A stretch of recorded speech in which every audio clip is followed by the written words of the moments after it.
From the far reaches of the Milky Way galaxy, it's Retro Nerd Girl with a film review for you. Today I'll be reviewing the movie Ghostbusters, released in 2016, starring Melissa McCarthy, Kristen Wiig, Kate McKinnon, and Leslie Jones. Directed by Paul Feig. Genre: action, comedy, fantasy. The rating: PG-13.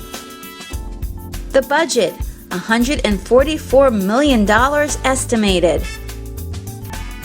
My rating is a 7.8. The synopsis is: this is the 2016 gender-swapped reboot of the 1984 classic movie Ghostbusters, about three scientists who start up a ghost-capturing business. Along with a civilian, they actually end up saving New York City. Enjoyment. Well, with all of the negative press and terrible trailers, I personally was expecting the 2006 reboot to be pretty awful, especially after watching so many very angry reviews panning the film from old school fans, both male and female.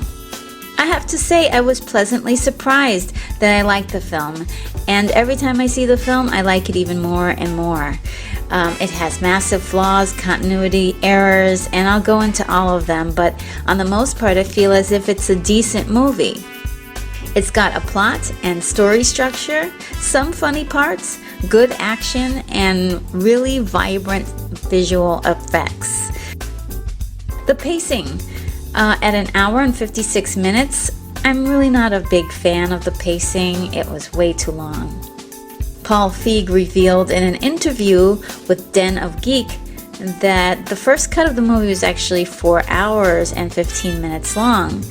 And I think that might have been the problem right there. It feels heavily improvised and very underwritten. The story.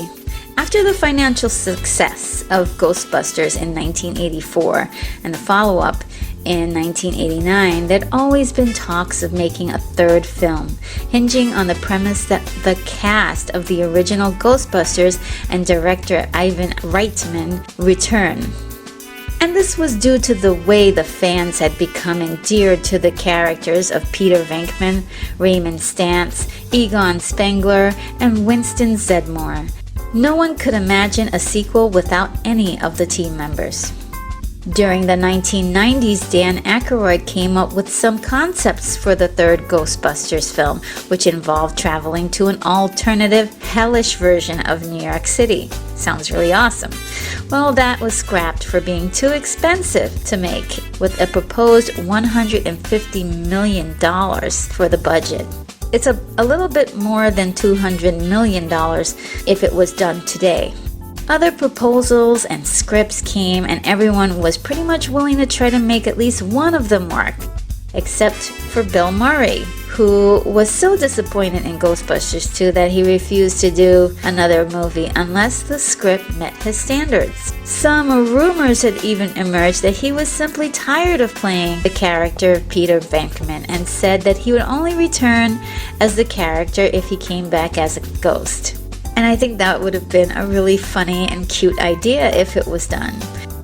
Another thing that may have played a big part in this was that there was a 21-year-old rift between Bill and his co-star Harold Ramis over the film Groundhog Day, released in 1993.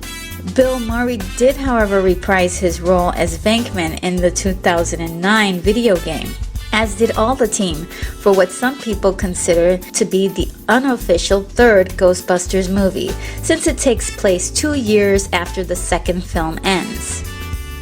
After 25 years of development, what really killed Ghostbusters 3 was when Ivan Reitman announced 2 weeks after the passing of Harold Ramis in early 2014 that he would not direct another Ghostbusters film. And the prospect of a third film in the series became a Class 5 vapor itself. Rest in peace, Ghostbusters 3. We'll always love you. With this vastly profitable franchise in the hands of Sony, the prospect of reviving Ghostbusters became center stage. But this time, with a pitch from director Paul Feig, they decided to reboot the series with all new characters. Later, they decided that the cast of Ghostbusters would be gender swapped, which created both pandemonium and excitement among the fans. It was not the first time a gender swap idea came to mind. It's definitely a unique spin, but unbeknownst to me, I didn't know that some people thought that the 1984 Ghostbusters was an old boys club that portrayed the women in the film in a sexist and demeaning way. And I can completely get how you could come up with that, but I don't think it was intentional. They weren't taking punches at women. It was just a fun movie some middle-aged guys came up with. Now in the hands of Paul Feig, this was a chance to do it differently, as he was teamed up with Katie Dippold to write the film. To me, many of the brand new ideas are pretty awesome. I loved all of the new gadgets and scenes that were totally new in the story elements and ideas. I also like the fact that they did not use the same character names in the 1984 film of Venkman, Spatz, Spengler, and Zedmore.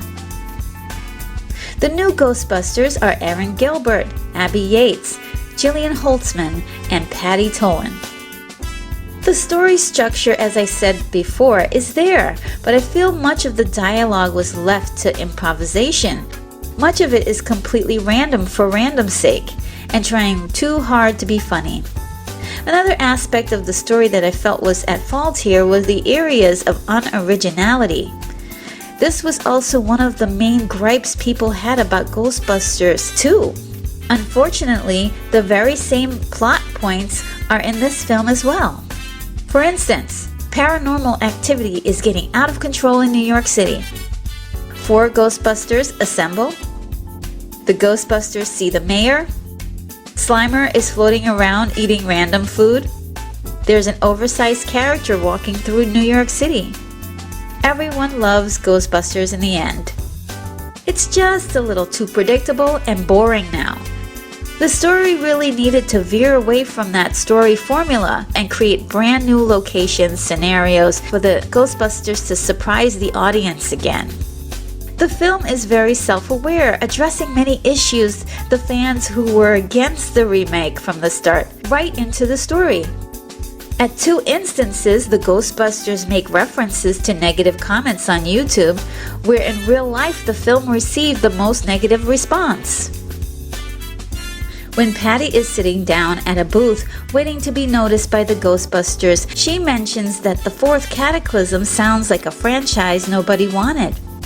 And the famous Ghostbusters logo becomes the monster at the end of the film as the Ghostbusters symbolically fight the legacy of the franchise in order to create a new identity.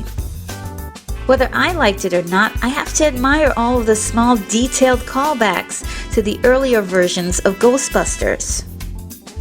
Abby's futuristic communicator looks a lot like the helmet that Louis Tully wears after he becomes the Keymaster in 1984. Patty sees a ghost in the train station, and Winston is rushed by a ghost train in the 1989 film. Not only is Patty Winston's counterpart in the film, the actor who played him, Ernie Hudson, plays her uncle in this film. When Abby demands that Rowan, the bad guy in the film, show himself, he asks, "What form would you prefer I take?" And in 1984, Gozer gives the Ghostbusters the choice to choose the form of their destructor. The Ecto 1 passes the New York Public Library where the 1984 movie opens up. At one point, Erin proclaims, "Books can't fly and neither can babies," which both happened in 1984 and the sequel Ghostbusters 1989.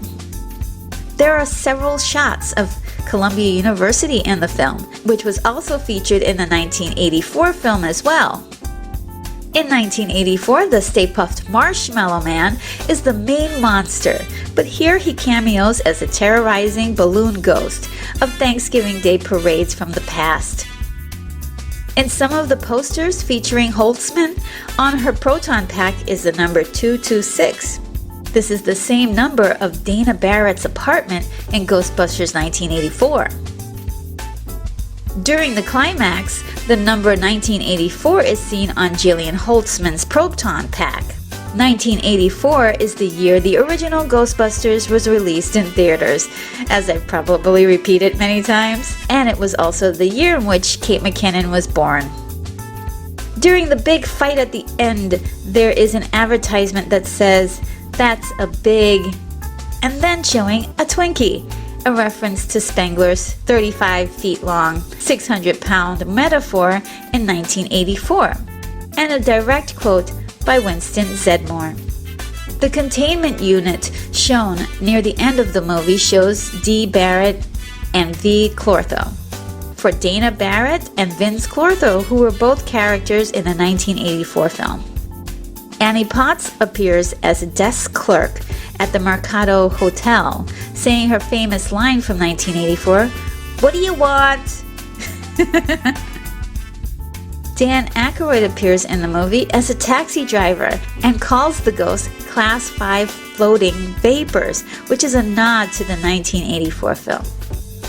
Slimer was a tribute to the late John Belushi, but his girlfriend, Slimerette, is modeled after Belushi's character's girlfriend from Animal House, released in 1978.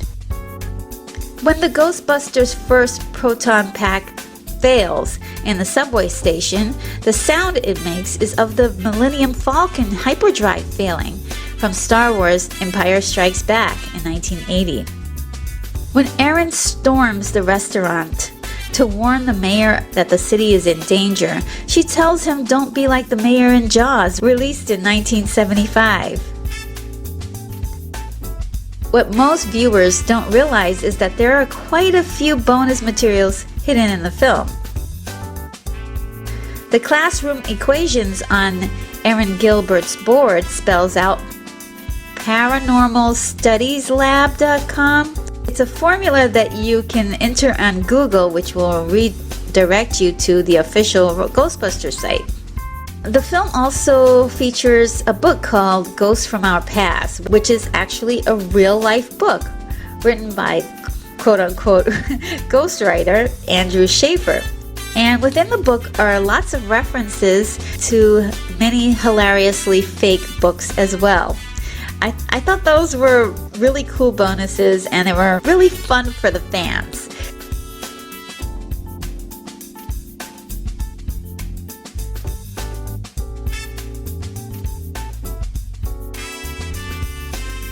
The challenge. The challenge in this movie, as in the original movie, are the ghosts. The first ghost appearance mimics the 1984 library scene and merges Venkman's hotel sliming scene in one. It takes place in the Aldridge Mansion on the Upper West Side, and the ghost is the one of the murderous Gertrude Aldridge. Gertrude is definitely a menacing ghost with a simple premise to terrorize the living.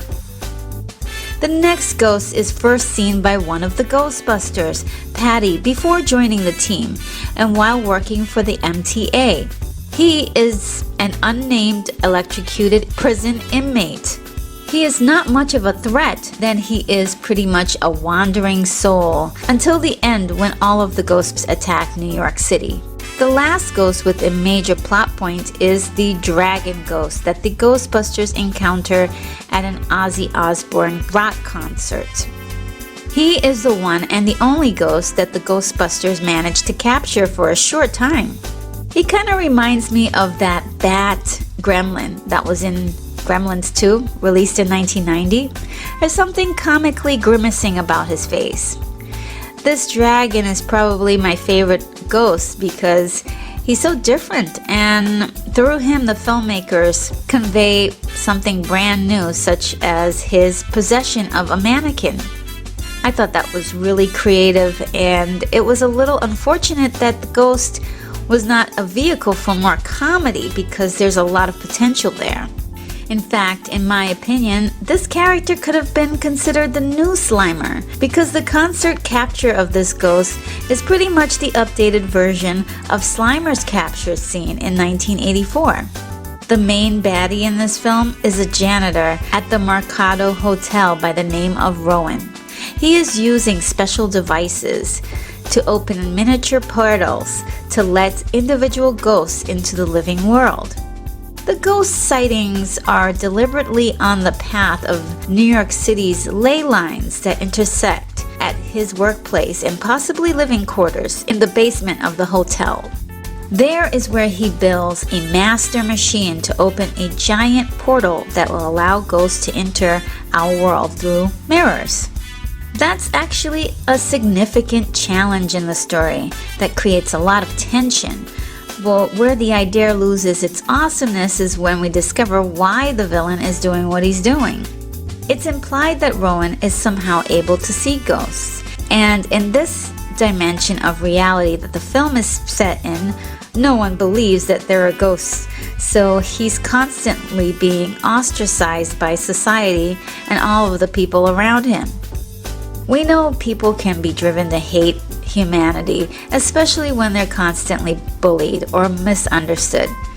But I also think that Rowan is not on screen enough for us to understand why he is what clearly looks to be insane, or maybe even driven insane by his visions. His mantra is charge the lines, create the vortex, break the barrier. I thought that was a cool mantra for him, and it gave him a little texture. Part of Rowan's plan to destroy the world is to die and become a ghost so he can lead the ghost army. Rowan's character is surrounded by a lot of really great ideas. However, Rowan doesn't feel menacing. He just seems pesky to the protagonists. Another pretty small challenge in the film is the character of Martin Heiss, a famous ghost debunker. He antagonizes the Ghostbusters until a ghost throws him out of their office window. Most people who watch the film believe that he was killed off the film, but according to the movie tie-in book, he is only severely injured by this, which I thought was an interesting bit of information the film left out. Unfortunately, Martin Heiss is simply another annoyance to the Ghostbusters that had no effect to the outcome of the film. Empathy. My empathy for the protagonist was really lukewarm at first, but they kind of grew on me. The first Ghostbusters we connect with is Erin Gilbert. She is the one that the film really focuses in on the most.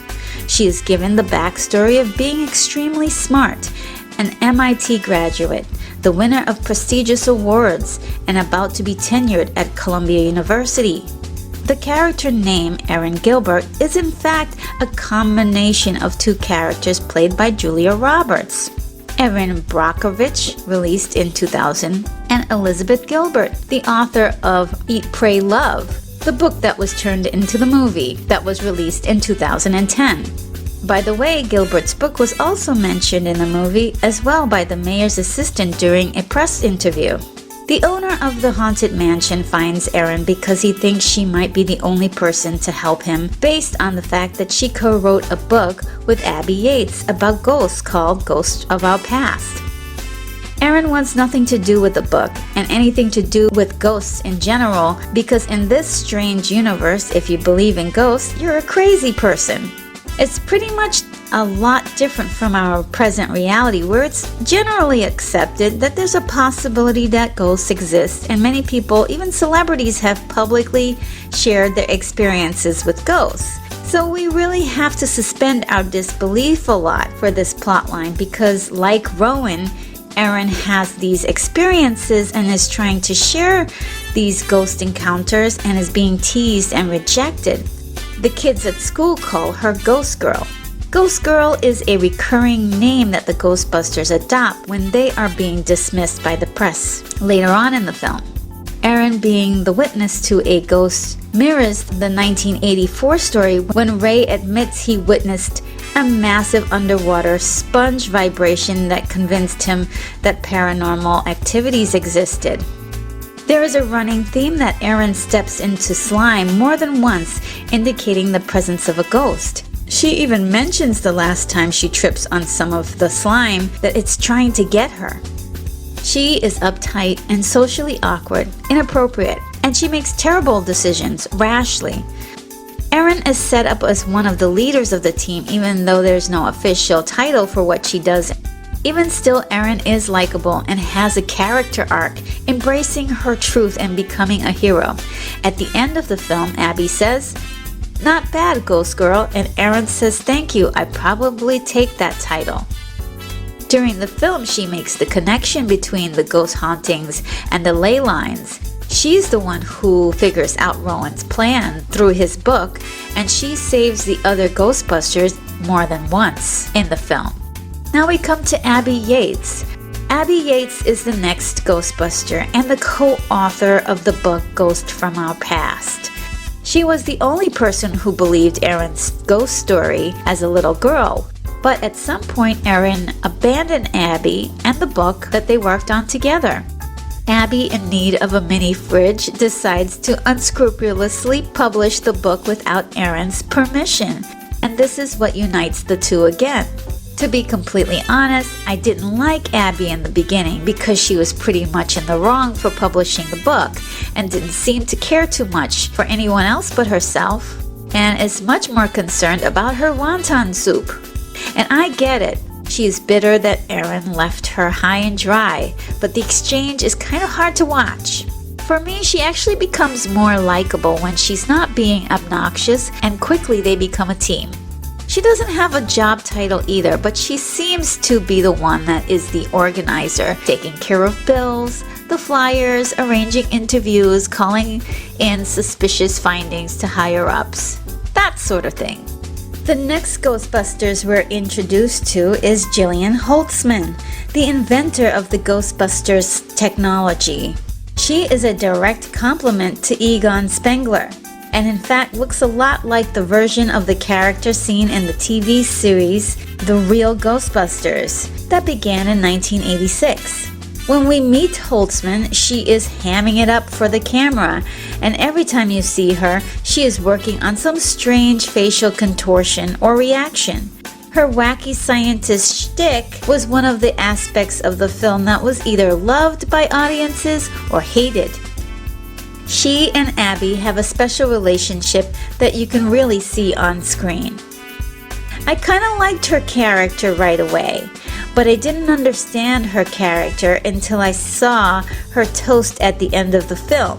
And I had to see it a few times in order to gauge the significant impact, wherein she reveals that she feels as if she has finally found her family in the Ghostbusters. It was then to me that her character really began to make sense. She is a loner who is like Erin, damaged and extremely socially awkward, so her wacky persona is a shield to protect her from being truly seen. If you notice her body language after the toast, she is humbling, her arms close to her body and her head is down, unlike her usually outlandish personality with her foot up on the table. Even Patty, who is sitting next to her, says, "Now that was real," validating that this was the first glimpse we actually have to see of the real Holtzman. I really like that kind of complexity in her character, but it takes multiple viewings to really notice that, but it's definitely there. Patty Tolan is the last Ghostbusters to join the team. She is an MTA worker who encounters Rowan and a ghost in the subway. After consulting with the Ghostbusters, she enthusiastically wants to join them. Besides giving them a hand with their work, she provides the jumpsuits, Ecto-1, and offers the solution that saves the city to use the reactor on the Ecto-1. And she supplies her amazing knowledge of New York City history to the team, making her a valuable asset. So every Ghostbuster visibly contributes to the story, and I really enjoyed that a lot. Of all the characters in the film, Patty was praised by many older viewers and critics for being the most grounded and rational. As well, I completely agree. She really anchors the film in as much reality as we can believe. I think it's important to note how proud she is to be a Ghostbuster by the end. Now, Kevin Beckman is the Ghostbusters house receptionist that is so dumb that he's not familiar with human existence. And to me, that's the most unlikable part of his character.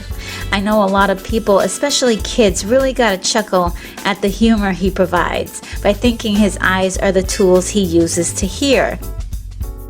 The likable part of his character is that he's pretty much having fun with whatever he's doing, and he's unpredictable. I just felt he was missing the heart behind the reason he does what he does. The Ghostbusters are brought to Mayor Bradley's office, wherein the mayor instructs them that he is aware of the existence of ghosts, and the Department of Homeland Security is working on the problem. And both parties want the team to keep their activities quiet from the public. There are several instances where the mayor's secretary, Jennifer Lynch, makes public statements discrediting the Ghostbusters as fakes. She is yet another over-the-top character, but somehow she does get a few chuckles out of me. Technically, I felt the film has a certain style that is really appealing to children, and you can see all of the hard work that was put into the film, all of the details. It took 6 companies to complete 1,700 visual effects shots. The actual design of the ghosts seemed to have split audiences as well. Some people loved them and others felt they looked too much like Scooby-Doo movie ghosts that were released in 2002 and 2004. And also a little reminiscent of Disney's Haunted House movie in 2003. There are a lot of similarities to the ghosts in this film, and Scooby-Doo especially. We have ghost projectile vomiting in the same way. This film's ghosts have this bright blue or green glow to them that seems to be extremely eye-catching and really looks a lot different than more realistic horror films that portray ghosts in an almost black and white creepy look, which is actually a chilling visual. At no point were you actually ever afraid of the ghosts, but I didn't mind the new look at all. I also heard a lot of comments and reviews that most people enjoyed seeing Slimer in the film. But to me, I can see that he's clearly not the same Slimer. He went through a little bit of a redesign with more facial definition and a dental makeover giving him a perfect smile. He still looks silly, but he's definitely less goofier looking. The look of the composite scenes gave the film a fun scale. The last battle scene was a lot like an amusement park attraction scene. Very active and lots of fun. The sets and backgrounds were really packed with lots of details and eye candy. The rooms were filled with lots of details about the characters, and I love seeing all of the technical equipment in the labs. There is where the attention to reality is really most paid in the film. I especially loved Rowan's lair. I thought it was really cool with all of the mirrors and all of the ghost effects in them. I just love the visuals for that and much of the other expansive visual scenes. Even though the movie is set in New York City, most of the filming was done in and around Boston. But the few shots filmed in New York City were just gorgeous. The score in this film is pretty good. And there were many wonderful little stingers to provide spooky and mysterious moments when needed. The soundtrack was good when used in the film. The original theme song were given several modern remakes, and they weren't too bad in my opinion. I especially liked some of the songs that were used in the end credits. In the case of technicality, the loose continuity make you question the editing and the writing.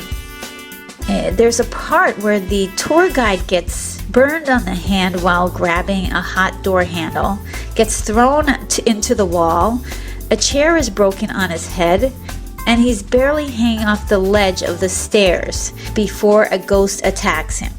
Then the next time we see him, he's totally fine, not a single bruise, not even a bandage or anything. and there were no consequences from that.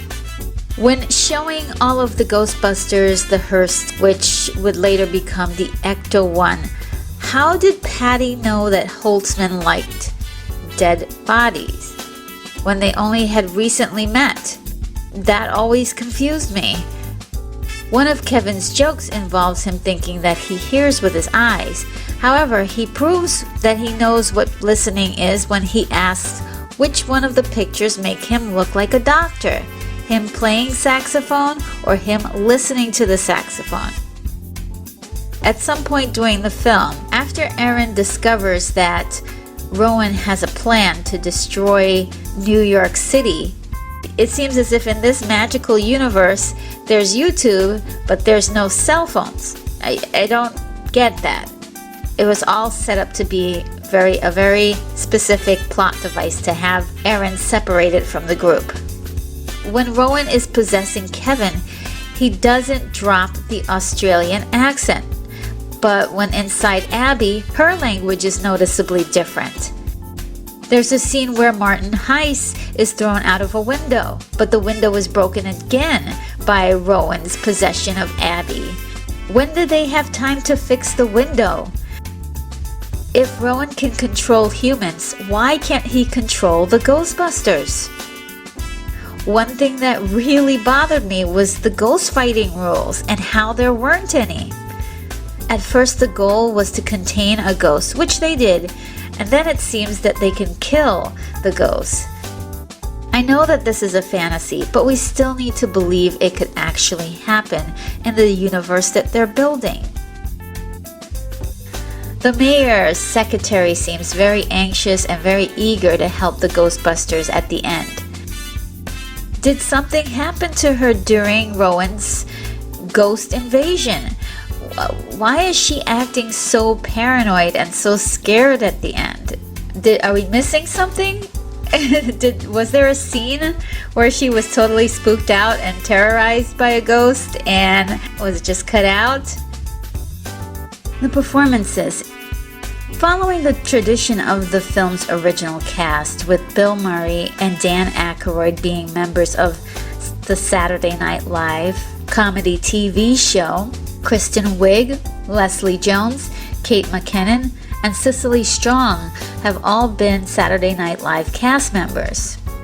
Melissa McCarthy has also hosted the show 4 times, so that the same SNL comedy style is really drenched in the film.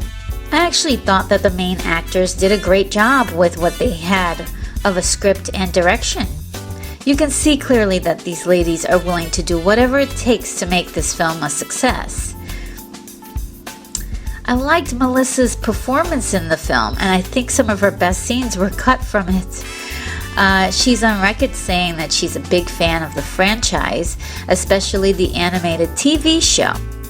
Kristen Wiig and Kate McKinnon were excellent, and I feel that they were both charged with the task of being the socially awkward ones, with all of the oddball shtick.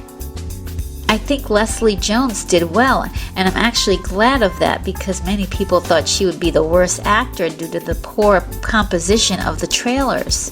There were also a lot of comments about her playing a stereotype of a black female, loud and sassy.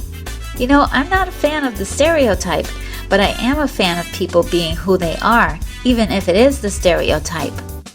It's the honesty of the performance that tells the audience, no, hey, I'm with you guys, these guys are nuts. And many people love that about her character. It was such a joy to see Chris Hemsworth in this kind of fun role as Kevin. Never have I ever seen him smile so much. Whether we understand his character or like his character or not, he looks like he's having a blast doing this, and I really want to see him do more stuff like this from now on. I found Andy Garcia and Cicely Strong to be especially entertaining. We've got the main cast of the Ghostbusters back to make cameos, except for Rick Moranis, who has retired from acting. And to be honest, they were all fine in the film. Their cameos were short, and we didn't really get a chance to bond with them. So there isn't much to really judge about their performances, really. There were lots of cool cameos in the film from various actors that we've seen in many movies and TV, such as Zach Woods, Ed Begley Jr., Charles Dance, the co-writer Katie Dippold, Michael McDonald, Ozzy Osbourne, Toby Huss, and Matt Walsh. Paul Feig makes a vocal cameo in the film as the voice on the other end of the walkie-talkie that insults Rowan and orders him to go clean more bathrooms. Daniel Ramis, son of Harold Ramis, has a very small role as a metalhead outside the Stonebrook Theater and interacts with Rowan. I thought that was a cool addition. And here's a little picture that I found of Daniel with his dad back in the day being a Ghostbuster. How adorable. And they also made sure to recruit some cameos of famous New York City news reporters. What a nice touch. The best parts of the film. There are so many awesome things about this film that I personally enjoyed. I love the scary opening scene. I thought that was cool. You can see a bust of Harold Ramis just outside of Aaron's university office near the beginning of the film, and I really love how tastefully that cameo was. I really enjoyed the moments that the Ghostbusters are actually serious and using their smarts to uncover information. I thought that was all really cool. The addition of the ley lines into the film was used wonderfully and made me want to research what they really are. I know a lot of people didn't like it, but I love all of the technical paranormal babble that I really felt was reminiscent of the first film. I enjoyed all of the new technology. It was fantastic, all of the creative tools that they designed for the film. I also really liked Rowan's book of illustrations. I thought it was just a nice little way to learn a little bit about him and get inside of his brain. I just wanted to know more about him, and I thought the book was a doorway to that. It kind of reminded me of when I was a little girl. You know, I used to draw little doodles. Doodling is a fun pastime to really get out some aggression and express yourself, really. I loved Abby's possession scene. It's very energetic with lots of good action, and there's a lot of tension that really made you think for a minute. You wonder, oh my god, are they gonna make it? And I love the spinning neck special effect, reminiscent of The Exorcist, released in 1973. As I remember, the first film paid homage to that film as well, with Dana's levitation sequence. And I really, really, really enjoyed Holtzman's solo fighting scene, really reminiscent of the slow-mo 300 Leonidas fight scene. In that particular scene, you can actually hear one of the zingers from the machine sound effect that was used in the original live-action TV series of the Ghostbusters from way back in 1975. There was a lot more action in this film than any other Ghostbusters film or TV franchise, and that was really exciting and new. I really loved that about the film. The ending. I really liked the ending. It's a good, happy ending with lots of bonus end credit material, which some people seem to think is only relegated to the Marvel movies, since it's been a trend lately. I thought the end credit scenes were actually a fun part of the movie that explained a lot of the reason why the army was frozen in a Saturday Night Live fever pose. My wish list. So let me begin by saying that I really do like the film, but I think that there are some things that could have really enhanced the film. I wish that Aaron was a smarter character, and actually I wished all of the characters were a little smarter. A common complaint is that all of the men in the film are incompetent, and I think that even the heroes in this film are pretty much in the same boat to me as well. The ladies are confronted by Rowan, and there's a chance that he could change his mind, and Abby begins to try to explain all of the things that is worth living for in the world, and all that she can think of is soup. And you know, this is a scientist, this is a smart person, okay? Maybe a person being a scientist just doesn't automatically mean that they're smart about other things. But it's kind of frustrating to see a scene like that, because you could ask a child what is so wonderful about living, and they could list off at least 5 things to you. I think Kevin is a very interesting character and has a lot of fun energy, but he doesn't have a character trait other than being sadly stupid, and that's a little annoying after a while. I kind of wish that Kevin seemed stupid, but because he sees things in a different way, he has some wisdom or genius that is unexpected at times. Suddenly, a person like that becomes a complex character with more depth, and he has the potential to radiate more plot points for the story. In the film, Rowan is a janitor, but he has a certificate for a Hughes Medal on his wall, which is an actual award for original discovery in the physical sciences, electricity and magnetism. And not to mention his technology and plans are amazing. I just wish there was an explanation as to what happened to Rowan between getting the medal and becoming a janitor. It seems like the making of some excellent storytelling that was sorely missed from the film. And it could also help give us that ultimate reason for why he does what he does, why he is a villain. I personally didn't like the cameos and the callbacks to the 1984 film at all. None of it. I didn't even like Slimer in the film, and I know a lot of people did. A lot of people love those callbacks. There was a way to actually include the original Ghostbusters movie to this movie without having to do any cameos or mentioning any of the old characters at all. There's this scene where the Ghostbusters were brought to the mayor's office after catching a ghost in public, and the Ghostbusters are being asked to put the proverbial cat back in the bag to make their findings of ghosts and all that hush-hush. I thought then, and I wished they had just said, hey, the cat's been out of the bag before, which they kind of do, but they actually rather tell you that aliens exist than to tell you that the first Ghostbusters exist, which I thought was funny. But it would have been cool if they just said, hey, the cat's been out of the bag before. Do you think you were the first Ghostbusters? You've just opened up a new door. It could be the Ghostbusters from 1984. Maybe it's not. You can imagine that they could have taken that kind of idea and ran with it, like showing Ghostbusters in the 1920s or going as far back as to ancient Egypt, and the possibilities are endless.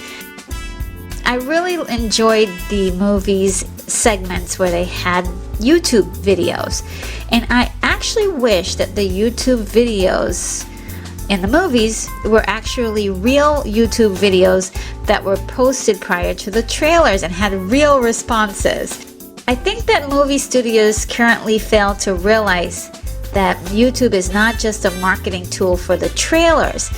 It's actually a great way to continuously promote your franchise. A great example is Star Wars. They have their own YouTube channel. They have the trailers, they have special extras behind the scenes, all sorts of information about Star Wars that you don't get from just a trailer. Lastly, I wish that the trailers didn't give away so much of the story. I wish we could have had more surprises along the way. Okay, so the marketing for this film was extremely heavy-handed. They spent over $70 million in marketing costs, including bringing out the 1984 cast to support the film with interviews and promotion spots. There was a lot of promotional events and statues, merchandise went on a blitz with ecto-coolers, toys, Twinkies, and so much more. I think the fans and kids alike really got a big kick out of all of the hoopla too. There were some good things that the cast did, such as visiting the sick, reaching out to young kids, and there was even a tribute in the end credits to a Ghostbusters fan who died before the film's release. The film may not have been a hit to the fans who remember and love the first movie, but the kids really love this movie. especially the little ones, because this film really was meant to entertain them, and it shows.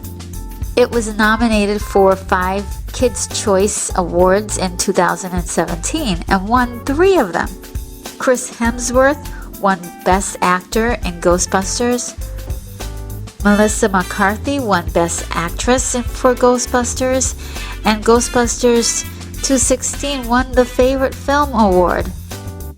So in 20 years, we'll hear a lot of stories about some people saying that this film is their guilty pleasure as they wear their nostalgia glasses. For me, this film is entertaining and fun. I really liked it, and I probably will watch it again and again. The film flopped initially, but after international ticket sales and video extended cuts, there's a possibility that a sequel could be on the horizon. So what can we expect? Well, at the end of the credits, Patty Tolan is helping the team by listening to the electronic voice phenomena device. And she asks, "What's Zool?" hinting to a possible sequel revisiting more old plots from the 1984 film. And if they do get to make a sequel, I really hope that they do dump the idea of reviving any old storylines or callbacks from the first 2 films going forward, and really embrace the new identity that they're trying to create.